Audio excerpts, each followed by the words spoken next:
Ayan guys, dahil nga napakaingay nga ng aking background, kaya nga eto't magbo-voice over na nga lang ako. Luto time tayo guys! Dito unang ginawa ko, nagayat mo na nga pala ako dyan ng sibuyas tsaka bawang. Dinagdagan ko na nga yan guys dahil nga dalawang putahe iluluto ko ngayon. Unang iluluto ko nga yung ulam namin ngayong tanghalian, ang adobong labunga guys. Tapos ito may tira nga akong buto-buto dito ng manok, kaya ito nga yung gagamitin ko. Siyempre isasangkot siya ko muna nga dito yung manok kasi nga para mawala yung lansa niya guys. Papulahin nga lang muna natin to bago natin ilagay yung labong. Ayan guys, alam niyo ba, habang nagluluto nga ako dito, kumakanta nga ako. Ipaparinig ko nga sa inyo kung ano yung kinakanta ko.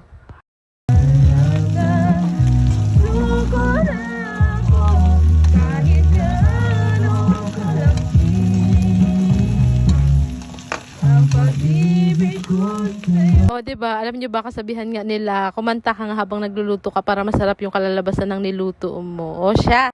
Dito nga guys, yung pumula-pula na nga yung manok na yan, nilagay na nga natin dito yung sibuyas tsaka bawang, saka nga natin yan igigisa ng kaunti.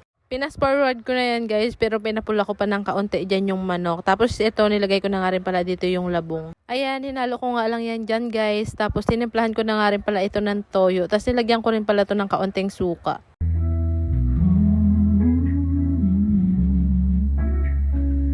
Tapos syempre dito guys, nilagyan ko nga rin pala yan ng oyster sauce. Tapos nilagyan ko nga rin pala to ng asukal.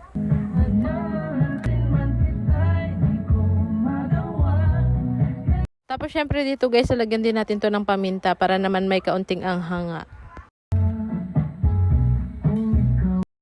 Ayan guys, hinalo ko nga lang ng hinalo dyan guys. Tapos ito, malapit na nga rin pala itong maluto. Nilagyan ko nga lang pala ng kaunting tubig dyan.